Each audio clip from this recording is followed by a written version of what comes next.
Nights don't announce themselves as important. They arrive like any other shift.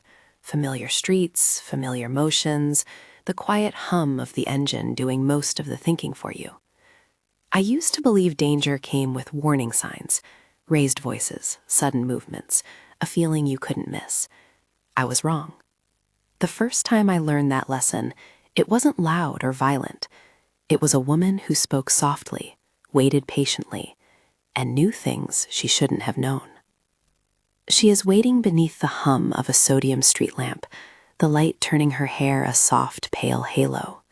She wears a coat that's been mended more times than anyone would guess, patchwork of tiny, careful hands. She moves with the deliberate grace of someone who has learned to measure steps by memory.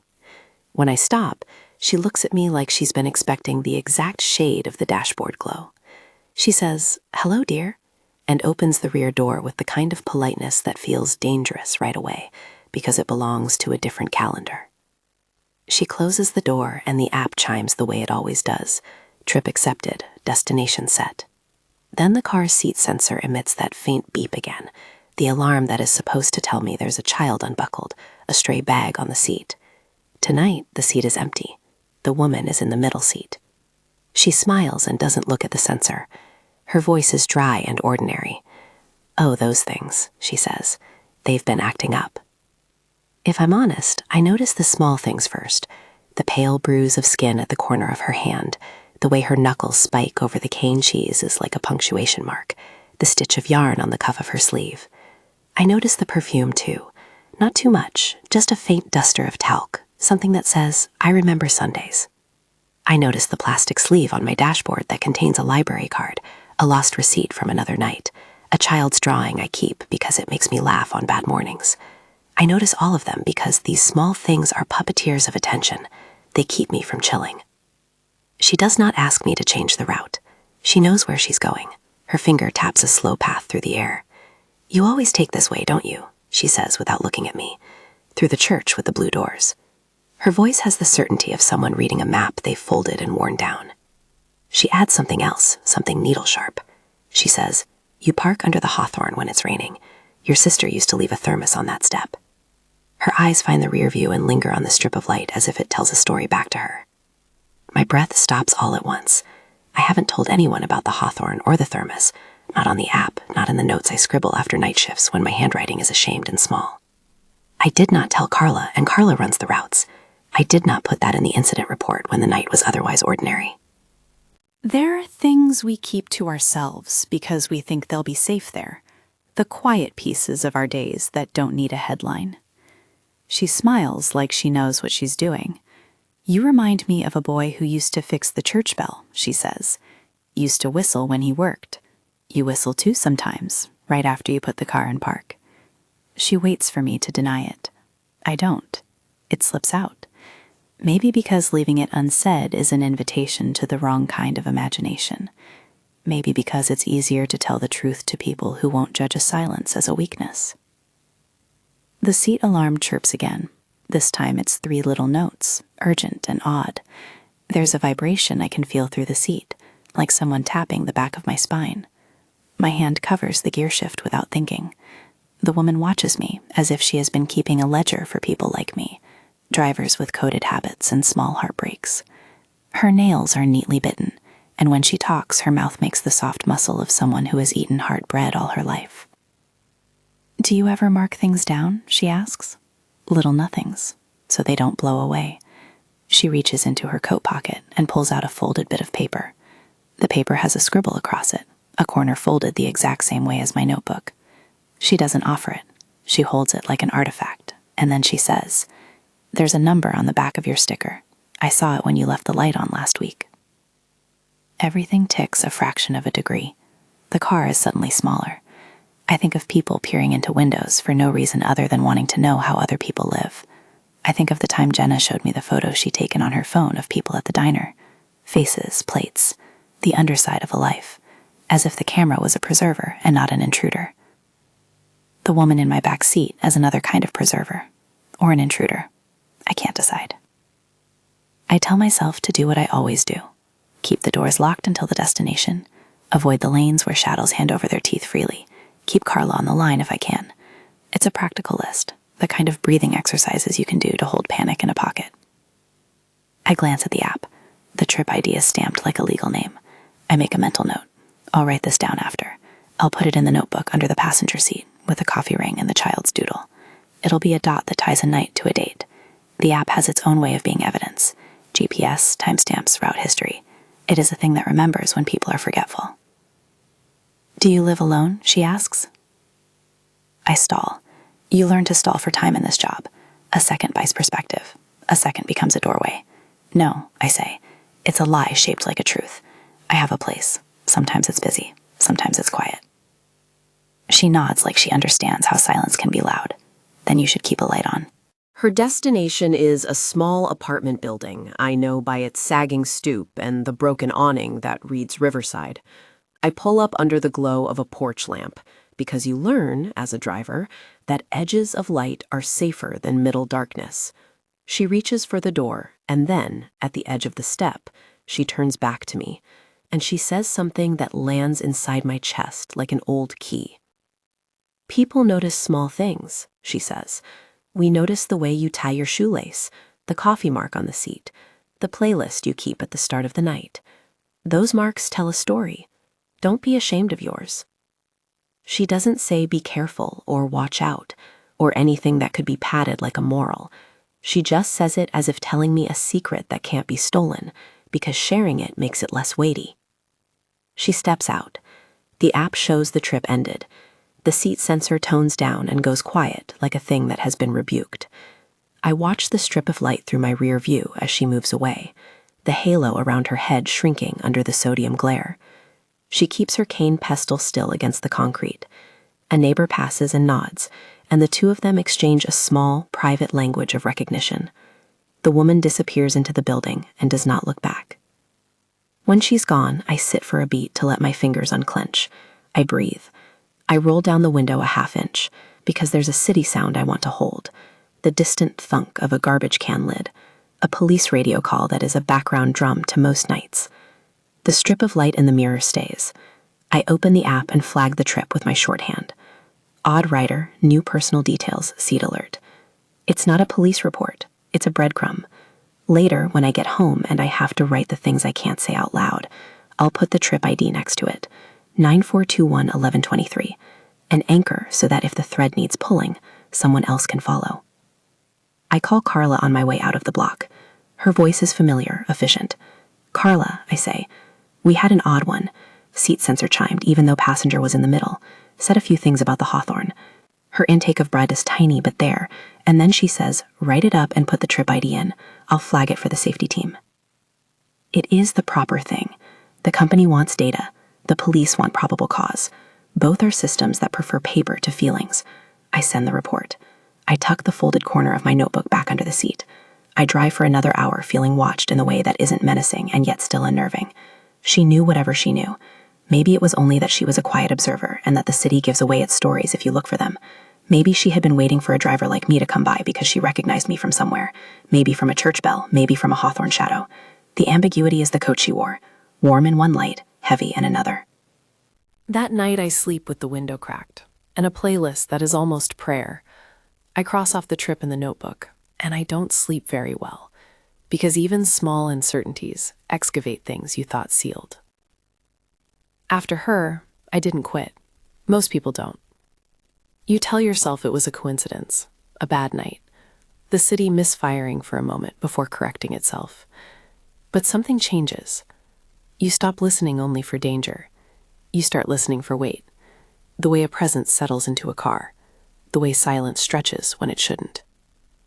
That's how I learned that some nights don't threaten you at all. They ask something from you instead. After her, I didn't quit. Most people don't.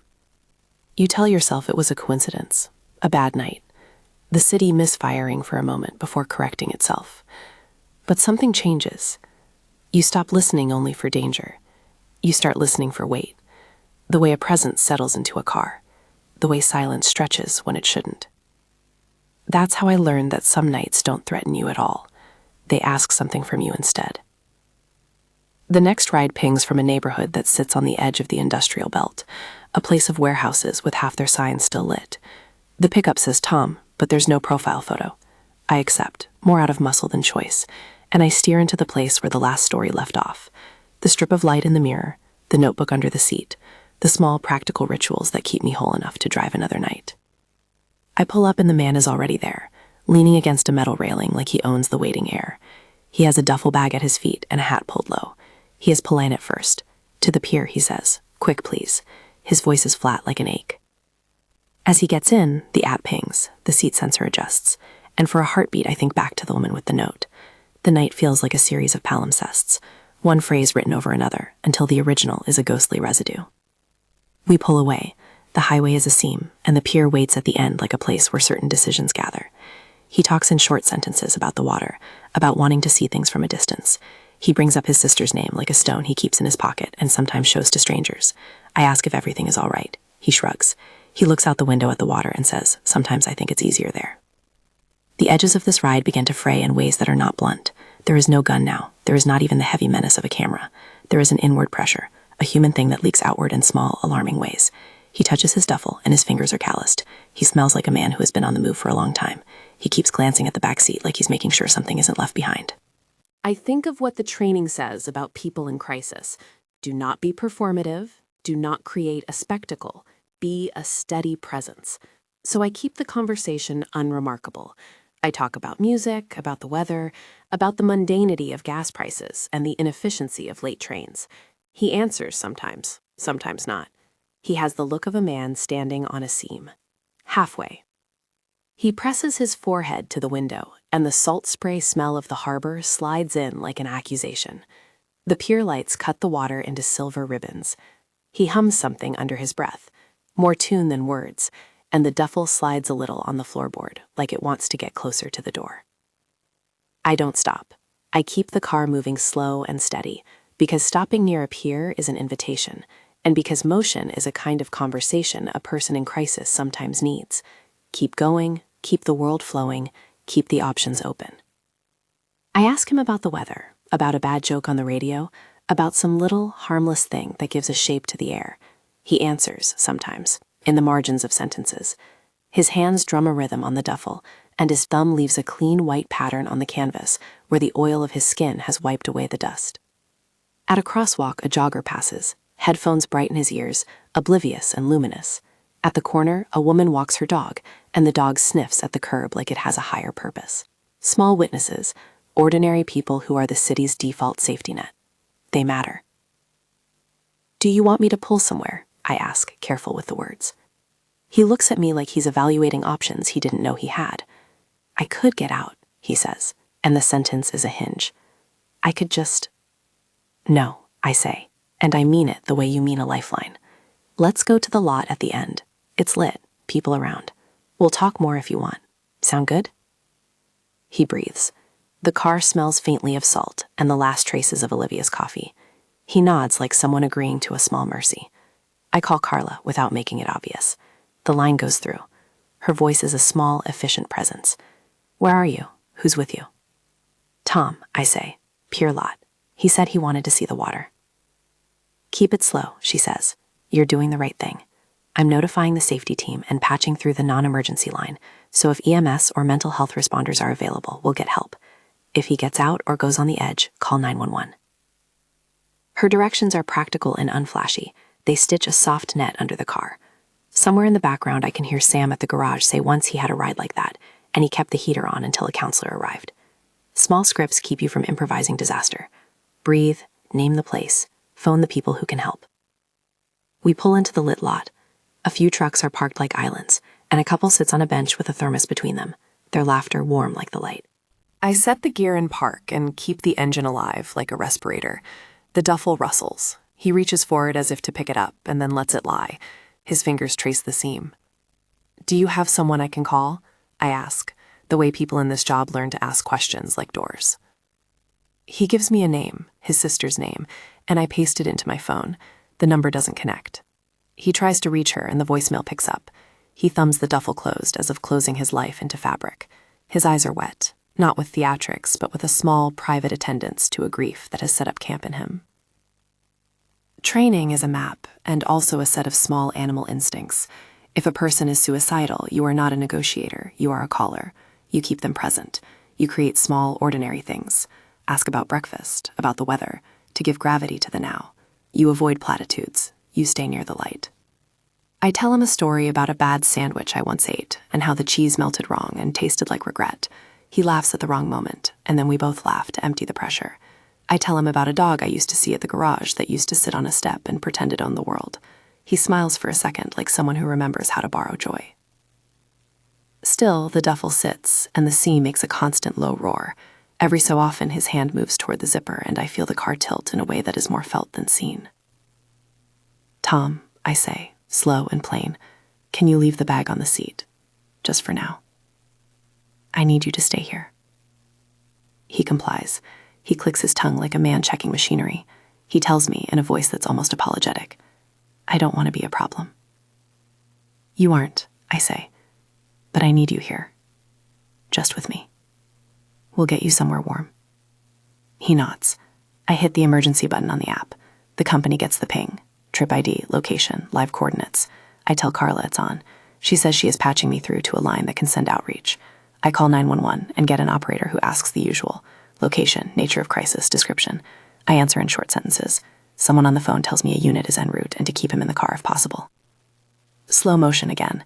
The sound of the ocean and the gaps between words. The way light falls on the metal of his watch. The way the duffel zipper gleams. My hands feel like someone else's. The app now shows little dots. Other drivers nearby who can pick up if needed. And odd comfort in digital proximity. An officer arrives and parks with the blue lights off but the high beams up, creating a theater of white that sweeps across the lot. He steps out with a measured gait. Captain Ramirez is not the first policeman I've met. He's the one with a calm that sounds like training and the kind of kindness that isn't sentimental. He greets me first like a colleague at a strange, necessary meeting. "How's he doing?" he asks, eyes ticking the man in the back seat in well-practiced bites. I tell him what I can. The girl's name, the duffel, the voicemail, the way he pressed his face to the glass. Ramirez nods, speaks to Tom with a steadiness that is not pity, and Tom listens in a way that tells me something is shifting, the human scale of an authority figure who is not a threat, but a bridge. They talk. Ramirez asks the right kind of questions. Are you hurt? Are you thinking about hurting yourself? The answers are not cinematic. They are small and shivering. Ramirez's radio crackles and a detective asks to take a report. The officers say they'll get him connected to a crisis team where possible and hold him in a setting that is not punitive. Later, I will be asked to provide the trip ID, the exact timestamps of when I pressed the emergency alert, and the GPS trail. The officers say thank you like it's a small liturgy of appreciation I have come to expect, and a relief that is practical and human. I file the incident on the app in detail, trip ID, notes, adjectives where they matter. I write in my notebook, pier, duffel, possible ideation, 911 called, Officer Ramirez present, asked to contact sister, voicemail, patch from company to outreach requested. The ritual of writing is the way I measure nights. It doesn't fix what happened, but it turns it into something that can be followed up on. The outcome of that night is not a neat bow. The officers took his information and spoke with him at length. Later reporting is patchy. The police log will show an entry. Outreach follow-up will say indefinito in the system, where someone needs to fill in the last line. I cannot say whether he got the help that would rewrite his story. What I can say is that I did what training and whatever decency I have allowed me. I called for help, I didn't leave him alone on the edge, and I documented everything. The pier ride closes like so many others. A trip end tone, a notebook entry, a wash of tired that settles under the collarbone. I drive away, and for the rest of the week there is a soft, persistent ache in my palms where my hands grasp the wheel. Small things follow. I don't sleep as lightly. I catch myself glancing at the rear view for longer than practical. The strip of light across the mirror is a lullaby and a reprimand. After nights like this, the company calls a meeting. Sam brings thermoses and a box of stale donuts that taste like community. Captain Ramirez drops in, and we sit in folding chairs beneath a fluorescent warehouse light, and we talk about patterns. The safety team shows slides, maps with pins where incidents cluster, a proposed pilot for an immediate share button that sends trip data to local dispatch, and a promise to test updates to the seat sensor that flagged the elderly rider's empty seat in my first story. They say they'll look into streamlining how drivers can pull CCTV from municipal cameras through a central portal. They ask drivers to share notes. In the meeting, people talk about fear and money and the weird chemistry between the two. Someone speaks up about counseling sessions the company offers and how it felt like being told to breathe during a storm. It helps some, and in other cases, the storm asks for everything. A few drivers tell stories that are close cousins to mine. Different names, different neighborhoods, the exact same rust of unease. Captain Ramirez, who has answered calls for 22 years, asks specifically for trip IDs when incidents involve potential weapons or when a passenger is in crisis. He emphasizes preserving data, GPS traces, timestamps, audio where allowed. If you have it, he says, we can make it useful. The log is the backbone of the story. I like the word backbone. It suggests something sturdy in a world that often feels like paper. The company safety rep announces a small fund to help drivers with counseling and a pilot to reimburse certain safety classes. Sam looks relieved, like he's been holding his breath waiting for that. They will also roll out an optional training module on interacting with people in crisis that is empathetic and avoids escalation. It's not a cure for everything. It's a scaffold. I start 2 habits more strictly after that. I always screenshot the trip page when I press the emergency alert.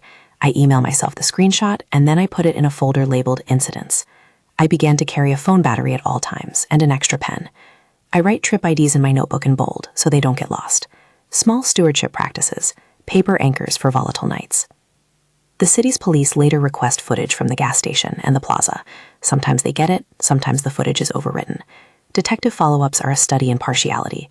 For the gun at the gas station, there is a recorded statement, and an officer took what I handed over. Trip ID, my note, my recollection.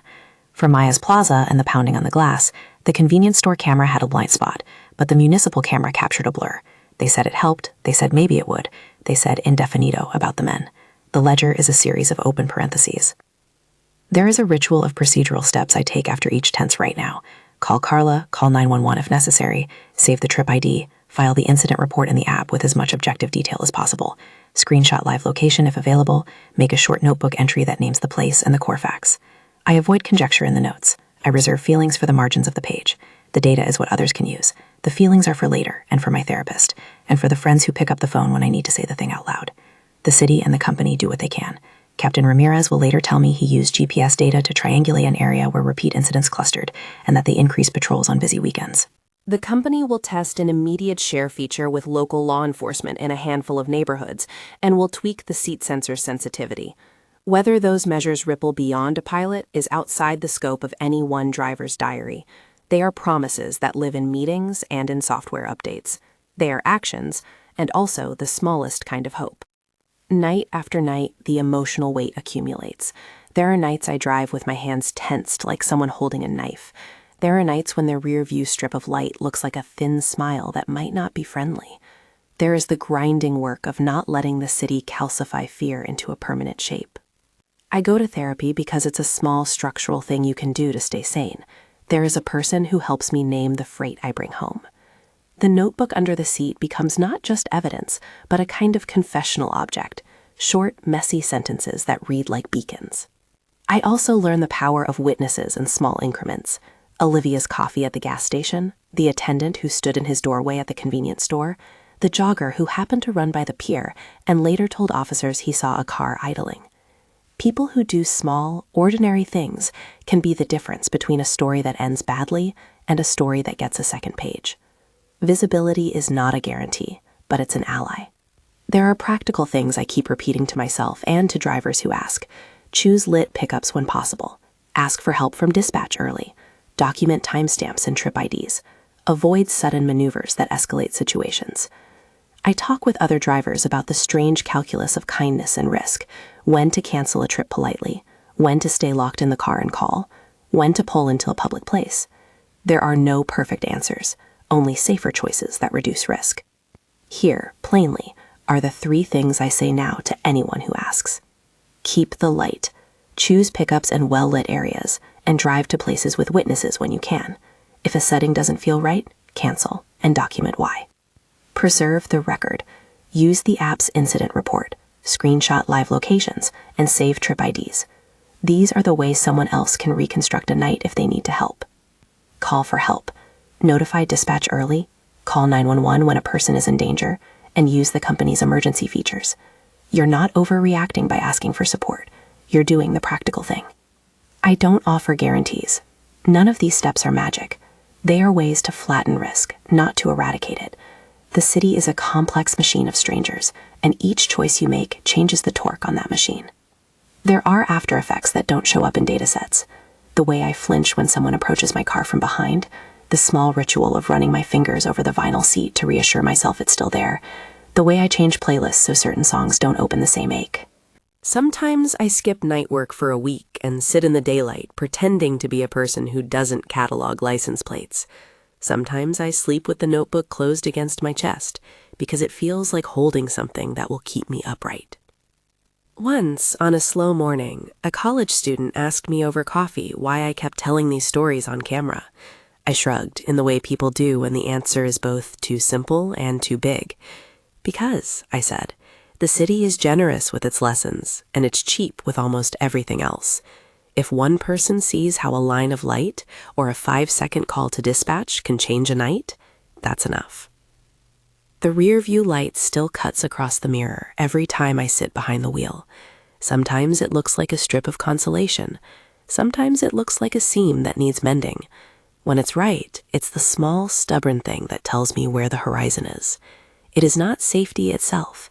It is a reminder to use the tools around me: witnesses, documentation, dispatch, and a community of drivers who know the hours you cannot explain to someone who never worked them. If you're reading this and you travel at night, by rideshare, by hospital shift, by any job that lets you be alone with the street, please keep something small and practical with you: a fully charged phone, a pen, a notebook, and a mental map of the nearest lit places. No one wants fear to be part of the cost of living, but we can make small stitches that hold us together. Share this with someone who travels late. Leave one short sentence below about what you would do in a tense moment. One line helps others think before they find themselves meeting a decision. And if you want more of these first-hand rides, subscribe. I don't think about those nights as horror anymore, not in the way people usually mean it. What stays with me isn't the fear, it's the responsibility. Some people enter your car knowing exactly who you are. Some enter carrying more than they can hold alone. And some nights ask you, quietly, whether you're willing to stay present when it would be easier to look away. I still drive. I still write things down. I still pause before ending a shift, sitting in the dark with the engine off, listening to the city decide what it will ask of someone else next. I don't tell these stories to make the night seem dangerous.